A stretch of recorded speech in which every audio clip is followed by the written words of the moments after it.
आनंद मठ। आनंद मठ और ऋषियों की अनमोल धरोहर को संजोएं।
पराञ्चिखानि व्यतृणत् स्वयंभूः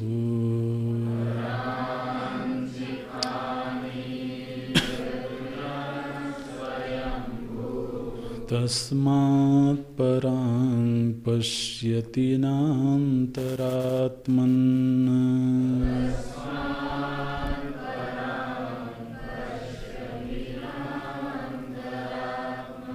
कश्चिद्धीरः प्रत्यगात्मानमैक्षत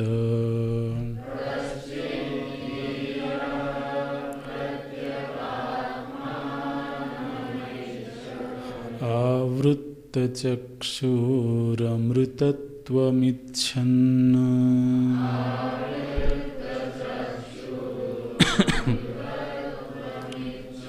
पराचः कामाननुयन्ति बालाः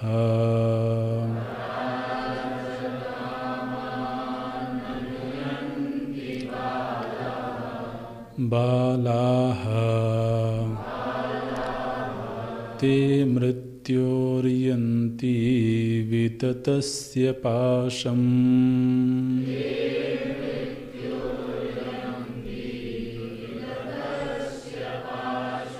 अथ धीरा अमृतत्वं विदित्वा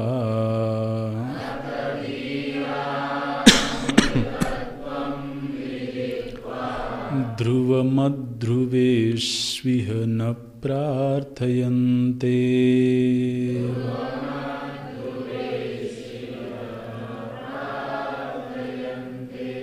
पराचः कामाननुयन्ति बालाः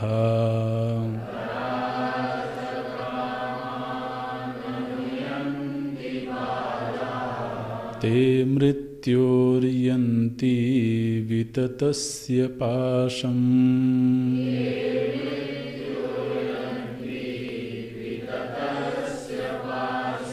अथ धीरा अमृतत्वं विदित्वा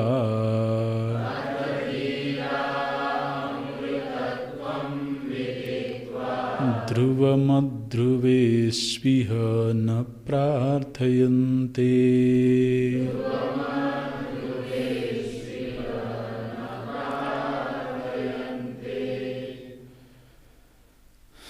यत्तावत् स्वाभाविकम्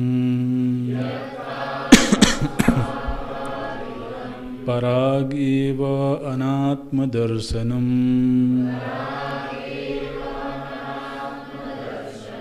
तद् आत्मदर्शनस्य प्रतिबन्धकारणम्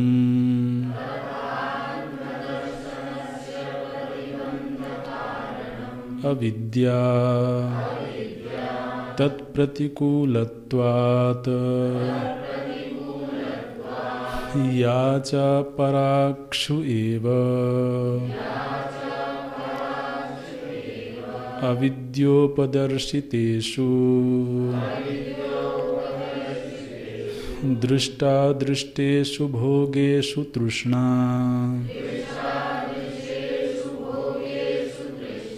ताभ्याम् अविद्यातृष्णाभ्याम् प्रतिबद्धात्मदर्शनाः पराचः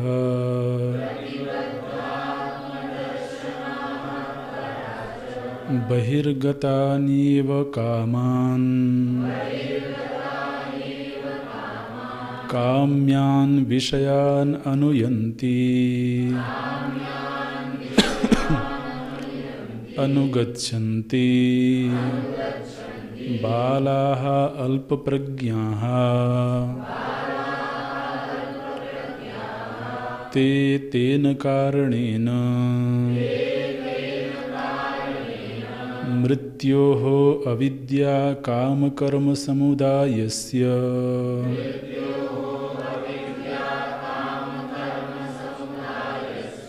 यन्ति गच्छन्ति विततस्य विस्तीर्णस्य सर्वतो व्याप्तस्य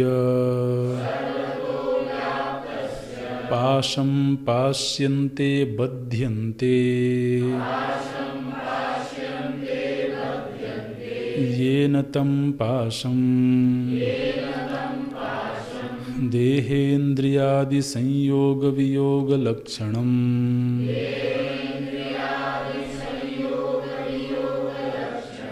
अनवरत जन्म मरण जरा रोगादि अनेकानर्थव्रातम्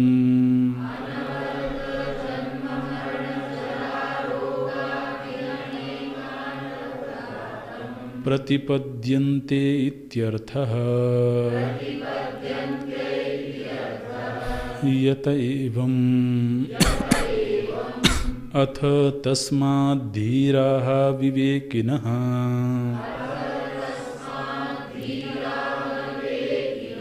प्रत्यगात्मस्वरूपावस्थानलक्षणम् अमृतत्वम्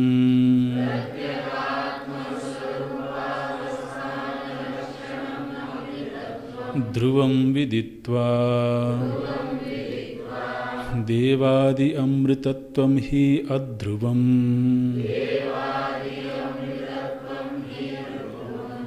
इदं तु प्रत्यगात्मस्वरूपावस्थानलक्षणम्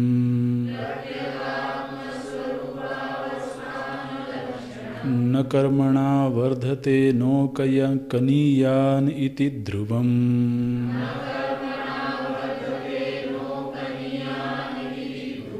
तदेवं भूतम् कूटस्थम् अविचाल्यम् अमृतत्वम् विदित्वा अध्रुवेषु सर्वपदार्थेषु अनित्येषु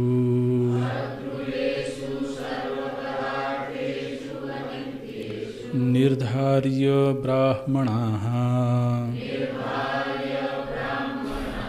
इह संसारे अनर्थप्राये न प्रार्थयन्ते किंचिदपि प्रत्यगात्मदर्शन प्रतिकूलत्वात् पुत्रवित्र लोकैषणाभ्यो व्युत्तिष्ठन्ति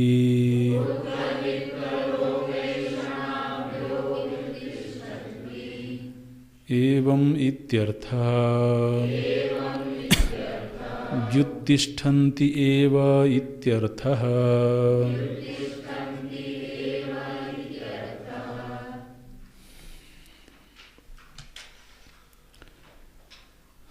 यत्तावत् स्वाभाविकं पराग एव अनात्मदर्शनम। जीव की जो स्वाभाविक बहिर्मुखता है वह अनात्म दर्शन रूप बहिर्मुखता है, और जब तक बहिर्मुखता का अभ्यास रहेगा तब तक आत्मदर्शन से वंचित रहेगा। इसलिए जो लोग भी आत्मदर्शन के अभिलाषी हैं, अमृतत्व के अभिलाषी हैं, उन्हें आवृत्त चक्षु होकर के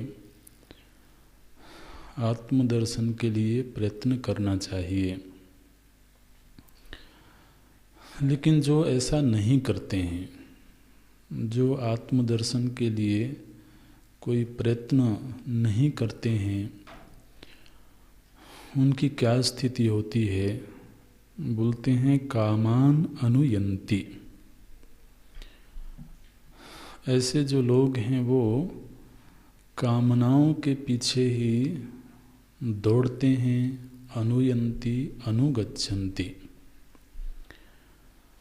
जो लोग कामनाओं के पीछे जाते हैं, कामनाओं के, और मुख्य रूप से उन कामनाओं के जो विषय सन्निकर्ष से प्राप्त होने वाली कामनाएं हैं, जो उन कामनाओं के पीछे ही जीवन गुजारते हैं, श्रुति कहती हैं वो बालक हैं। अभी उनकी बाल बुद्धि है, अभी उनकी समझ बहुत कम है। तो पराचह ऐसे लोगों की संज्ञा दे रही है श्रुति, जो परागदर्शी हैं, जो परांगमुखी हैं, बाहर की ओर देखने वाले लोग हैं, उनको कहते हैं पराचह। पराग का ही बहुवचन है। तो जो परांगमुखी लोग हैं वो कामान अनुयंती, वो कामनाओं के पीछे जाते हैं, अनुयंती अनुगच्छन्ति, वो लोग कामनाओं के पीछे जाते हैं। और क्यों ऐसा करते हैं वो? क्योंकि अभी वो बाल बुद्धि हैं। शारीरिक रूप से या व्यावहारिक रूप से चाहे भले वो बड़े हो गए हों, लेकिन आध्यात्मिक दृष्टि से, बौद्धिक दृष्टि से अभी वो बालक ही हैं, अभी वो नासमझ ही हैं। ऐसे नासमझ लोग बार बार मृत्यु के पास में ही बंधे रहते हैं। मृत्योः यन्ति, मृत्यु में जाते हैं, यन्ति गच्छन्ति, ऐसे लोग मृत्यु में ही जाते हैं। और मृत्यु का जो विस्तार है वो बहुत बड़ा है। विततस्य पाशम, विस्तीर्ण उसका बंधन है। मृत्यु का जो बंधन है वह अत्यंत विस्तीर्ण है। और ऐसे विस्तीर्ण बंधन में ही ये बाल बुद्धि के लोग तो पड़ जाते हैं। किंतु अथ धीरा, इनसे विलक्षण, इनसे भिन्न कुछ लोग हैं जो उस मृत्यु के पास में नहीं पड़ते हैं। वो क्या करते हैं? अथ धीरा अमृतत्वं विदित्वा, लेकिन कुछ लोग हैं जो अमृतत्व को जान करके, विवेकी लोग हैं, वो अमृतत्व को जान करके, जो अमृतत्व ध्रुव है, जो अमृतत्व अखंड है, ऐसे अमृतत्व को जान करके वो फिर क्षणिक चीज़ों की कामना नहीं करते हैं। तो क्षणिक चीज़ों की कामना कौन करता है? जो अभी बाल बुद्धि लोग हैं। और कामना कौन नहीं करता है? जो विवेकी लोग हैं। तो विवेकी और बाल बुद्धि, इन दोनों व्यक्तियों का विभाग श्रुति कर रही हैं। और दोनों में अंतर क्या है? बोले जो बहिर्मुखता में ही अभी रममाण हैं वो बाल बुद्धि लोग हैं, और जो अंतर्मुखी होने का प्रयत्न करते हैं वो विवेकी लोग हैं। आप मंत्र देखें, पराचह कामान अनुयन्ति बालाः ते मृत्योर्यन्ति विततस्य पासम। तो वो विस्तीर्ण पास में निरंतर तो पड़े रहते हैं। और जो धीर हैं वो अमृतत्व को प्राप्त करके फिर अध्रुव की प्रार्थना नहीं करते हैं। भाष्य देखें, बोलते हैं यत्तावत् स्वाभाविकम, जो स्वाभाविक पराग अर्थात बाहर ले जाने वाली चीज़ें हैं, अनात्म दर्शनम, जो अनात्म दर्शन रूप हैं, जो स्वाभाविक प्राकृतिक रूप से बहिर्गमन कराने वाली अविद्या है। और वह कैसी है? बोले आत्मदर्शनस्य प्रतिबंध कारणम, वह आत्मदर्शन में प्रतिबंधकारी जो अविद्या है। तो इस अनादिकालीन अविद्या की वजह से ही वो स्वाभाविक परांगमुखी अनात्म दर्शन में हेतुभूत अविद्या के गर्त में रहते हैं। दूसरा, तत्प्रतिकूलत्वात् या च तृष्णा, ये वाक्य आप भाष्य में खोज लेंगे, फिर एक एक शब्द देखेंगे। या च तृष्णा, तो एक तो अविद्या है और दूसरी तृष्णा है। तृष्णा कैसी है? बोले कि आत्मदर्शन के प्रतिकूल जो तृष्णा है, वह तृष्णा जो आत्मदर्शन के प्रतिकूल है, तत्प्रतिकूलत्वात् या च तृष्णा, किस विषय में तृष्णा बोलते हैं? दृष्टा दृष्टेषु भोगेषु तृष्णा। तो आत्मदर्शन के प्रतिबंधक में एक तो अविद्या है और दूसरे तृष्णा है। वो तृष्णा कैसी है, किस विषय में तृष्णा है? तो बोलते हैं दृष्टा दृष्टेषु भोगेषु पराक्षु एव। पराक्षु एव मने जो पराक विषय हैं उनके संबंध में जो तृष्णा है। पराक्षु एव, पराक्षु एव अविद्योपदर्शितेषु तृष्णा। आप क्या कर रहे हो अनीता?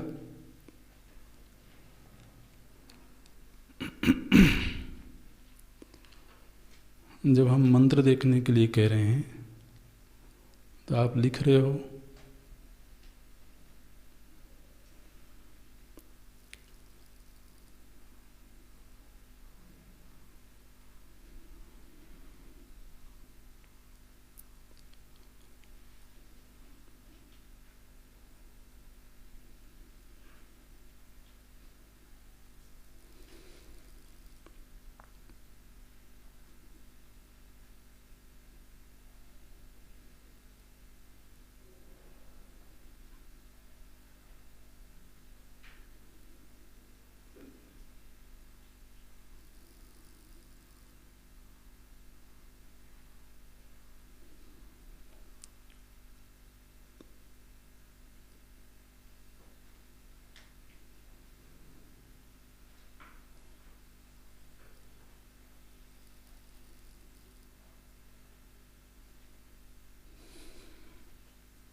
यहाँ पर आत्मदर्शन में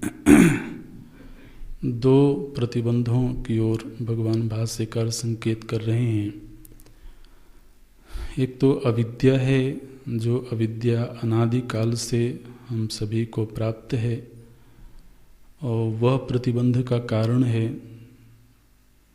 भाष्य का और मंत्र का एक एक शब्द, एक एक वाक्य प्रमाण रूप है और अभी प्रमाण व्यापार हो रहा है। तो इसलिए वो ऐसे नहीं है कि केवल समय पास करने के लिए कोई वाक्य पढ़ाया जा रहा है, कोई मंत्र पढ़ाया जा रहा है। उसकी महिमा है, उसकी गरिमा है। तो हम सभी का दायित्व तो है कि हम उसका सम्मान करें। ये इस तरह का यदि हम व्यवहार करते हैं तो किसी व्यक्ति के प्रति नहीं है, वो उस गुरु परंपरा और उस विद्या के प्रति है। तो सावधान रहना चाहिए आप लोगों को।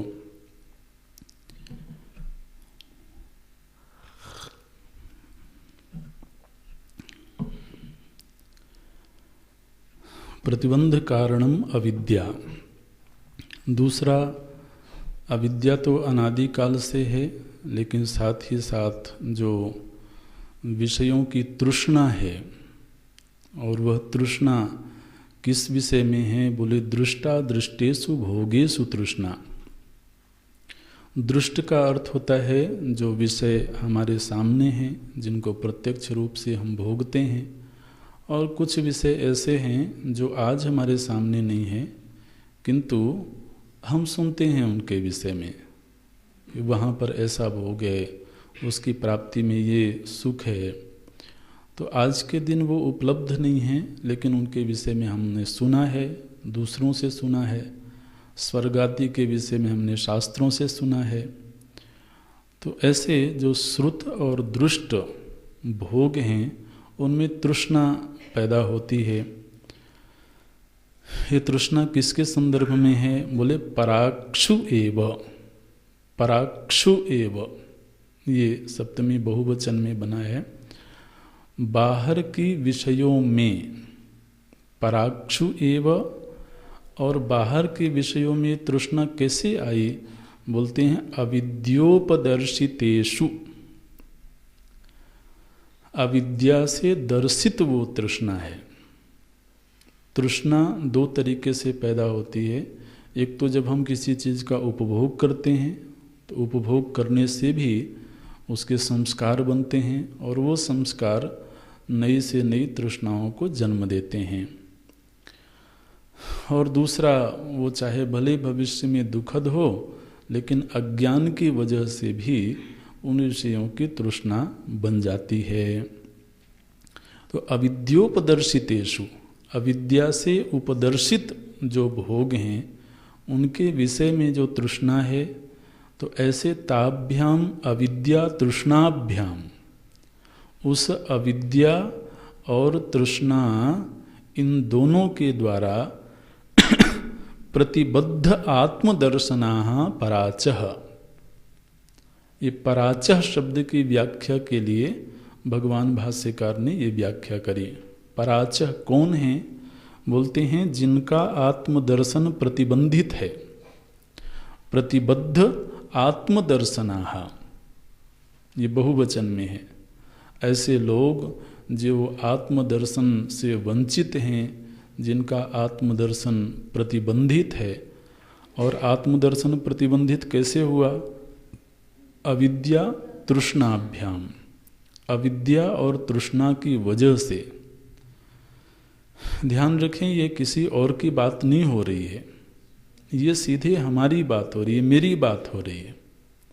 अगर आज मैं आत्मदर्शन से वंचित हूँ, और आत्मदर्शन से वंचित हूँ, ये मेरी समस्या है। आत्मा के सूक्ष्म स्वभाव को मैं नहीं समझ पा रहा हूँ, ये मेरी समस्या है। और भगवान भाष्यकार अनुग्रह पूर्वक उस समस्या का कारण बता रहे हैं। तो ऐसा नहीं कि ये जो बात कही जा रही है किसी अन्य व्यक्ति होगा, कोई होगा जिसके लिए कहा जा रहा होगा। चूँकि मैं स्वयं एक अनमोल वस्तु की प्राप्ति से वंचित हूँ, और इस बात की मुझे पीड़ा भी है। तो हम समझते हैं कि यहाँ ऐसा कोई विद्यार्थी नहीं होगा जिसकी ये कामना नहीं हो कि मैं आत्मदर्शन करूं, और मन में कहीं ये पीड़ा ना हो कि ऐसा मैं क्यों नहीं कर पा रहा हूं। तो क्यों नहीं कर पा रहा हूं, उसके प्रतिबंधक तत्वों की ओर भगवान भाष्यकार संकेत करते हैं। तो इसलिए हमको बड़ी सावधानी से उन विषयों को समझना होगा।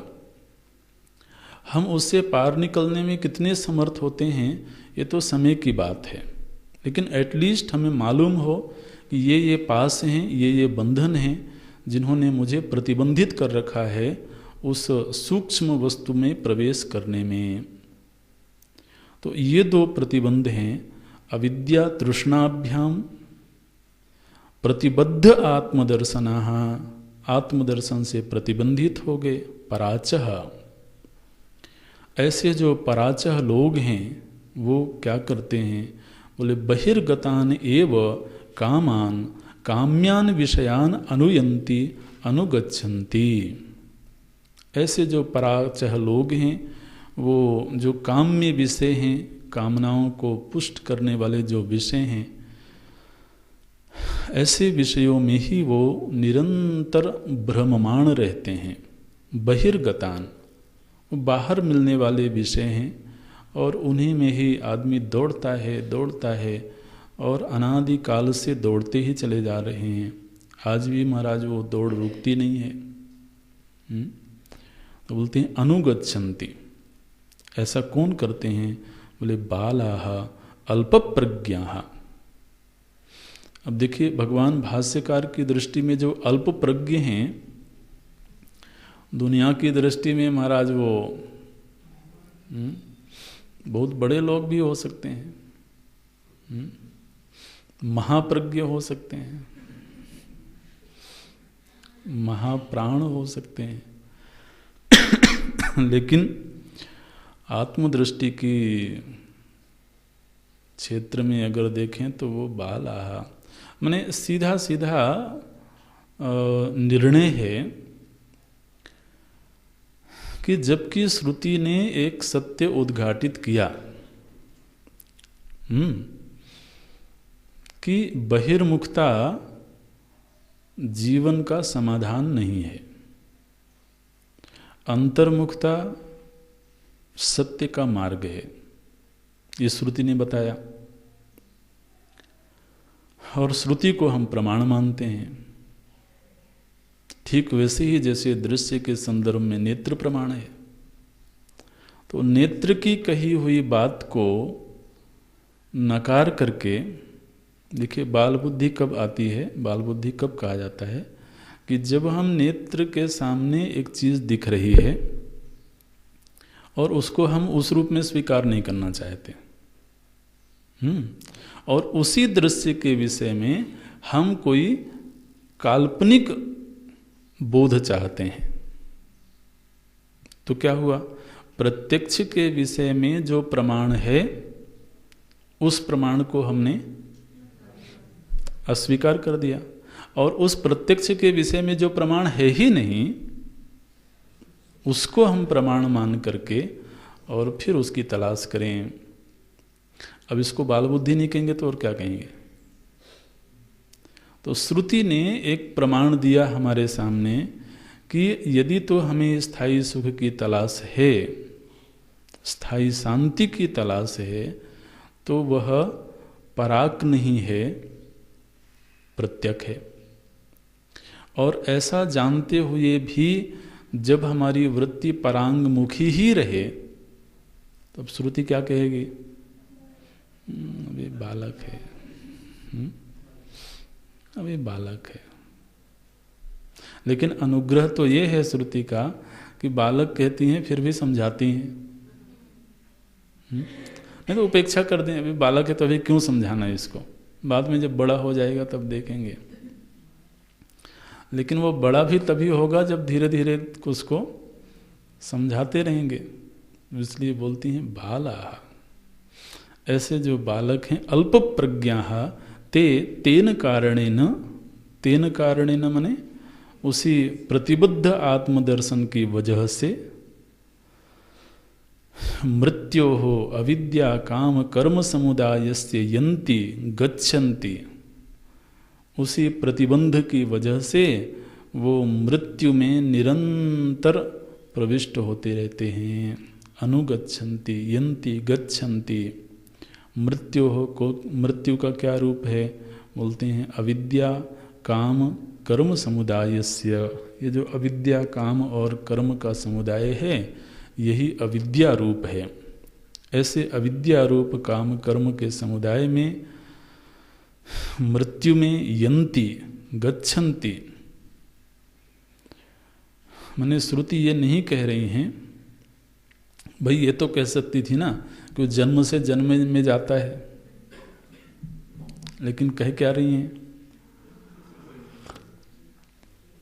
मृत्योर्यन्ति। उसके पीछे भाव है, आगे भी इसी श्रुति में मंत्र आएंगे, मृत्योः स मृत्युम आपनोति, वो मृत्यु से मृत्यु को प्राप्त करता है। ऐसे तो बोलते हैं मृत्योः यन्ति। ये जो मृत्यु है इसका विस्तार कितना है, बोले विततस्य विस्तीर्णस्य सर्वतः व्याप्तस्य। ये जो मृत्यु है महाराज ये सर्वत्र व्याप्त है, ऐसा कोई स्थान नहीं है जहां पर किसी की मृत्यु ना हुई हो। आप विचार करें तो इस धरती में ऐसा कोई स्थान नहीं है जहाँ कभी न कभी किसी न किसी की मृत्यु न हुई हो।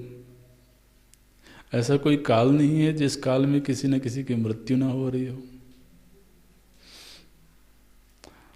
तो बोलते हैं कि जो मृत्यु का पाश है ये फैला हुआ है, विस्तीर्णस्य सर्वतः व्याप्तस्य पाशम पाश्यन्ते बध्यन्ते, ऐसे मृत्यु के पास में वो बंध जाते हैं।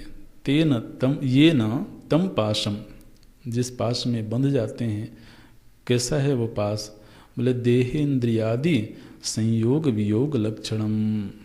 वो देह से संयोग हुआ, फिर वियोग हुआ, फिर संयोग हुआ, फिर वियोग हुआ, तो ये संयोग और वियोग ही पाश है। अब इसमें बीच में एक वाक्य आया, इस पर थोड़ा सा हम विचार करना चाहेंगे। प्रायः जब भी मृत्यु का प्रसंग आता है तो उसमें 3 शब्दों को भगवान भाष्यकार एक साथ रखते हैं, अविद्या, काम, कर्म। आपको याद होगा तो पीछे भी जब जब ये प्रसंग आया तो तीनों शब्दों को एक साथ रखा भगवान भाष्यकार ने, और इन तो तीनों को ही तो मृत्यु संज्ञा प्रदान करिए। तो इसमें हालांकि इन विषयों पर पहले भी विचार हुआ है। देखिए, वेदांत के ऊपर कभी कभी इस तरह का आरोप लगाया जाता है, माने जो नासमझ लोग हैं, कि वेदांत दुनिया को मिथ्या कहता है।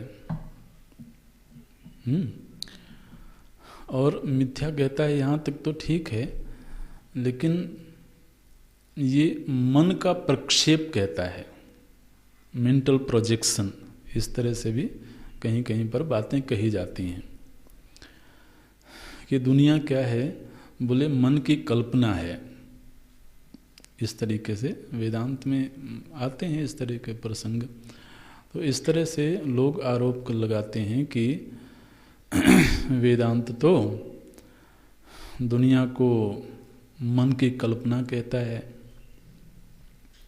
ठीक वैसे ही जैसे स्वप्न दृष्टांत भी जब दिए जाते हैं तो स्वप्न के दृष्टांत दिए जाते हैं, जैसे स्वप्न है वैसे ही ये जगत है। तो अब अभी आप कहाँ हो, बोले स्वप्न में हैं। तो अभी ये जो पढ़ाई हो रही है कहाँ हो रही है? स्वप्न में हो रही है। तो जो पढ़ाने वाला है वो भी, हाँ जी, और जो पढ़ने वाले हैं वो भी सब स्वप्न में चल रहा है। महाराज ये तो सब सपना है, ऐसे लोग बोलते हैं ना, सपने की क्या बात करना, लगी हुई है भूख। बोले ये तो गया भोजन करने किचन में, किचन वालों ने कह दिया अरे तो सब सपना है, अब क्या करोगे भोजन करके। तो कभी कभी ऐसा लोग आरोप लगाते हैं, और जो जिन्होंने गुरु परंपरा से वेदांत का अध्ययन नहीं किया है वो भी महाराज इस तरह से बोलने लगते हैं दुनिया क्या है, बोले सब मन की कल्पना है, सत्य कुछ भी नहीं। अच्छी बात है भैया। तो स्वप्न जगत में और इस जागृत प्रपंच में भेद कहाँ है, ये थोड़ा सा समझना चाहिए। क्या वास्तव में वेदांत इस जगत को मन की कल्पना कहता है? नहीं। आप देखें, जो मन की कल्पना होती है, निश्चित रूप से मन की कल्पना से एक जगत बनता है, और मन की कल्पना से बना हुआ जो जगत है, आप ध्यान देना, मन की कल्पना से बना हुआ जो जगत है वह हमें सुख भी देता है और दुख भी देता है।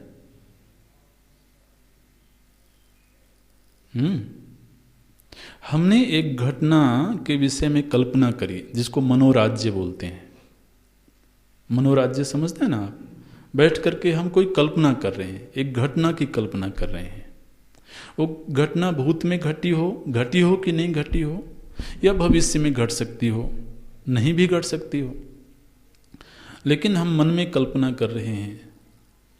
और महाराज कल्पना करते करते हमने एक घटना को सोचा और उस घटना में कुछ ऐसा घटा जो हम नहीं चाहते थे। मन में ही घटा वो, और उसने हमें दुखी कर दिया। बाहर कुछ नहीं हुआ है, लेकिन मन में ही एक काल्पनिक जगत हमने बनाया। उस जगत में कुछ लोग थे, उन लोगों के बीच में कुछ संवाद हुआ और एक घटना घटी। उस घटना ने महाराज दुखी कर दिया। इसी तरीके से एक घटना की हमने कल्पना करी और उसमें सब चीज़ें अनुकूल थी, तो उसने हमें खुश कर दिया। तो आखिर समस्त कर्मों का जो फल घटित होता है अंततः वह या तो सुखात्मक होता है या दुखात्मक होता है। तो हमारे भीतर फल घटित हुआ, सुख रूप फल घटित हुआ और दुख रूप फल घटित हुआ।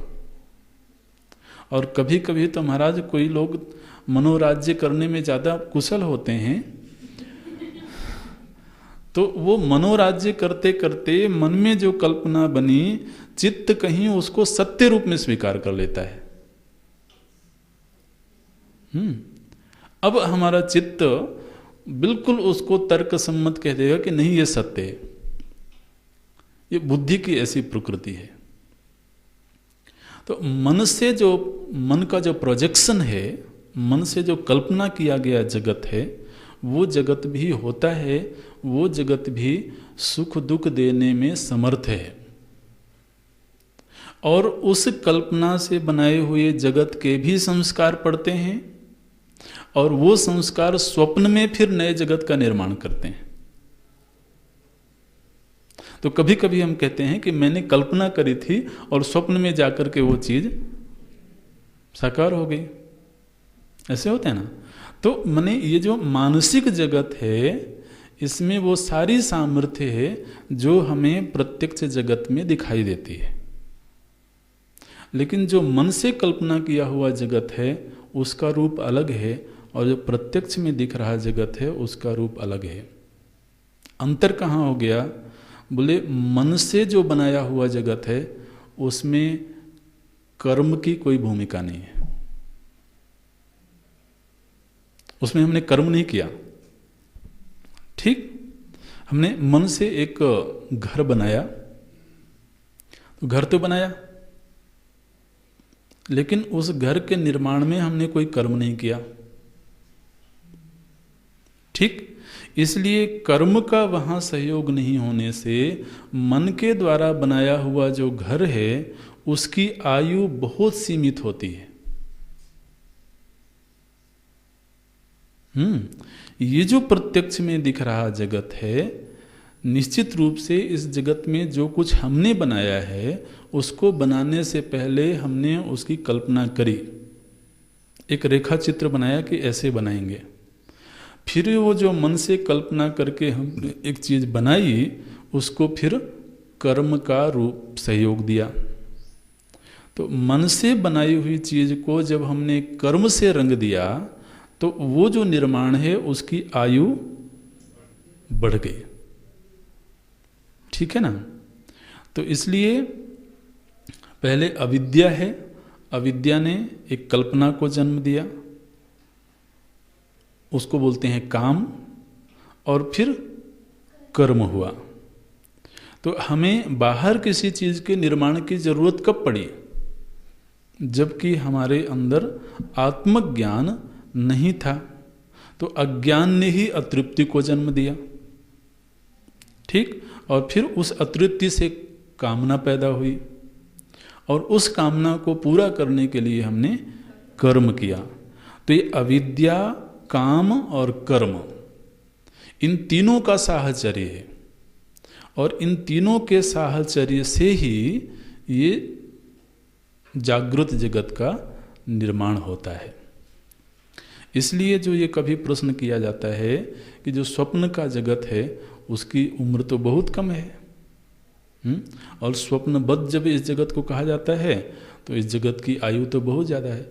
तो आयु का कारण कर्म है, इस बात को ध्यान में रखना।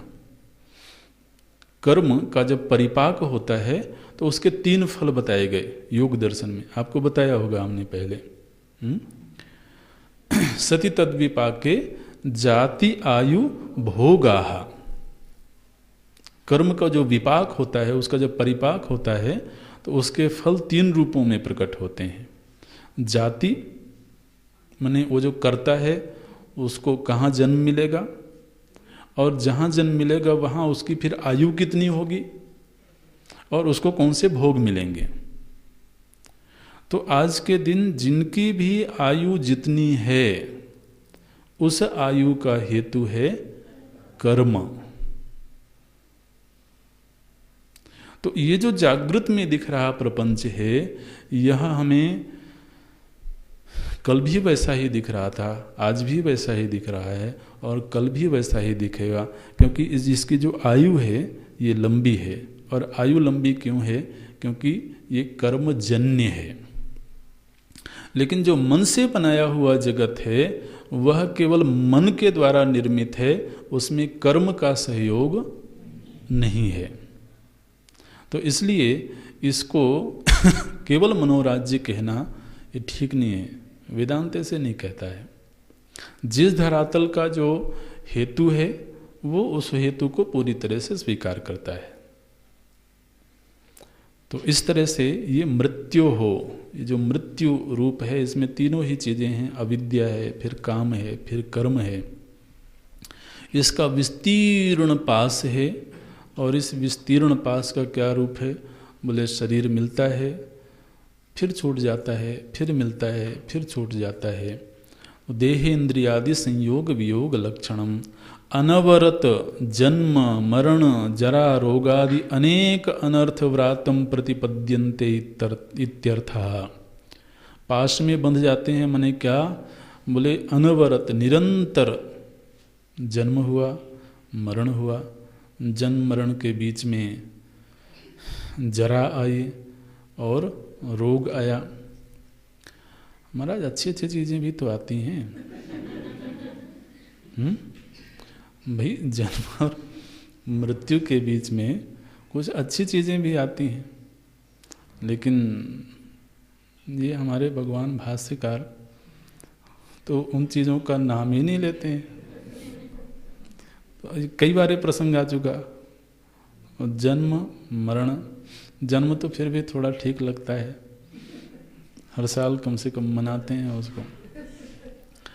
तो जन्म मरण जरा रोग, जिन चीज़ों को हम याद नहीं करना चाहते, भगवान भाष्यकार याद दिलाते रहते हैं कि नहीं तुम याद करो, याद करो।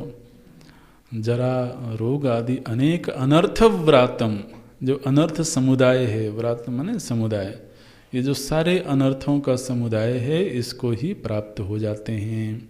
यत एवं, चूंकि यह सच्चाई है, अथ, अथ माने इनसे विपरीत, तस्मात् धीराः विवेकिनः, जो विवेकी लोग हैं वो क्या करते हैं? बोले प्रत्यगात्म स्वरूपावस्थान लक्षणम अमृतत्वम विदित्वा, वो एक ऐसे अमृतत्व को जान लेते हैं। ध्यान रखना, यहाँ पर भगवान भाष्यकार यह श्रुति ये नहीं कह रही हैं कि प्राप्य, क्या कह रहे हैं? अमृतत्वम विदित्वा, अमृतत्व को जान करके। और वह अमृतत्व कैसा है?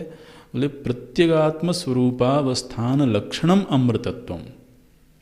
ये सुंदर वाक्य है, प्रत्यगात्म स्वरूपावस्थान लक्षणम अमृतत्वम।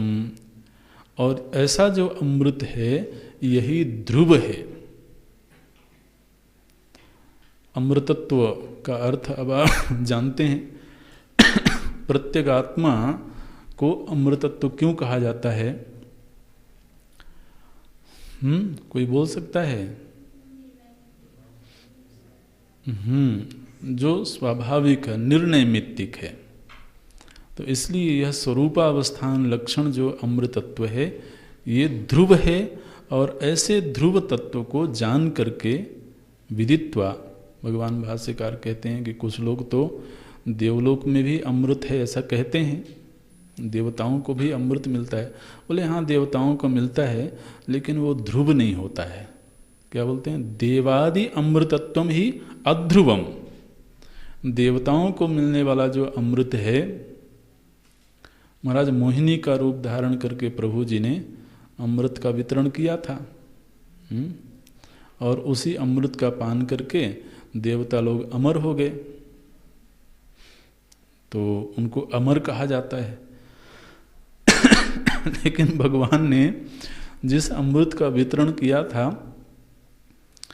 वो कोई ध्रुव चीज नहीं है। उसकी आयु लंबी हो गई, केवल इतना ही हुआ कि उसमें आयु की वृद्धि हो जाती है, लेकिन वो ध्रुव नहीं है। इसलिए बोलते हैं देवादि अमृतत्वम ही अध्रुवम इदम तु। और यह जो अमृत है कैसा है? बोले प्रत्यगात्म स्वरूपावस्थान लक्षणम।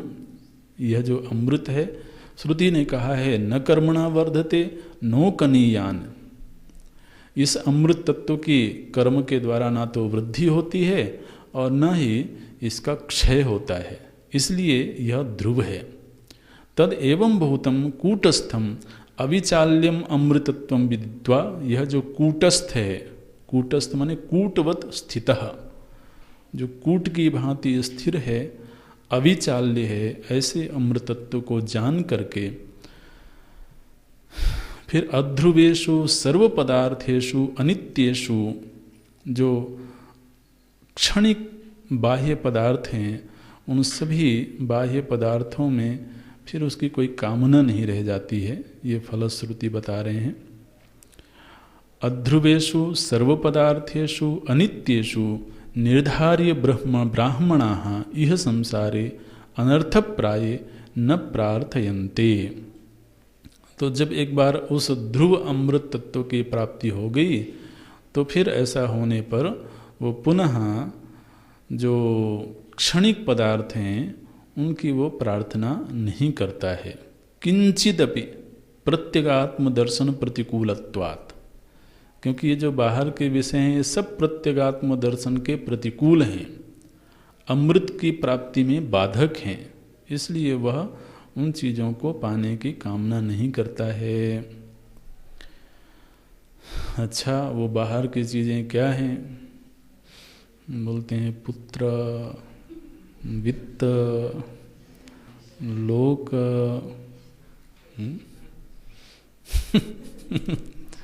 बात तो सही है भैया। तो पुत्र, मित्र, लोक ऐषणाभ्यो व्युत्तिष्ठन्ति। व्युत्तिष्ठन्ति, व्युत्तिष्ठन्ति माने उठ जाते हैं, वो इन ऐषणाओं से ऊपर उठ जाते हैं। हम बोले अब ठीक है जैसा है तो, लेकिन अब वो कोई तृष्णा का विषय नहीं बनता है। उत्तिष्ठन्ति एव इत्यर्था।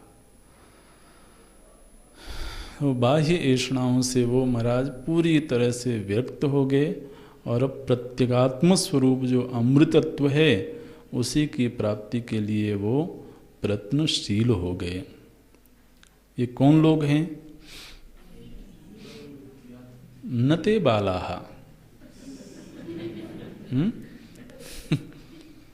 वो बालक नहीं है, और जो बालक में ही फंसे हुए हैं वो बालक है।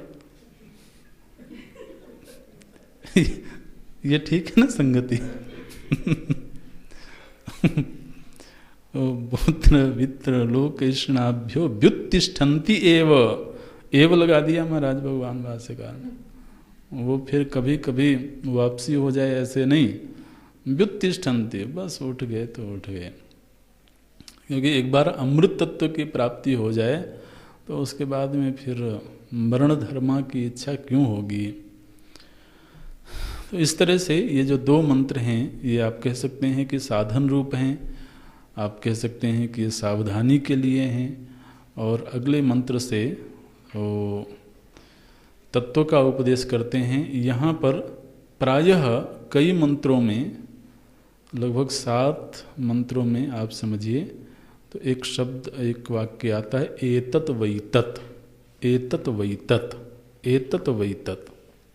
इसका मतलब है कि यमाचार्य बोलते हैं तुमने जो पूछा था ये वही है, ये वही है, ये वही है, ऐसे बोलते हैं। तो उस तृतीय प्रश्न का सीधे सीधे उत्तर देते हैं, वो देखते हैं। ओम पूर्णमदः पूर्णमिदं पूर्णात् पूर्णमुदच्यते पूर्णस्य पूर्णमादाय पूर्णमेवावशिष्यते। ओम शांति शांति शांति। हरि ओम। श्री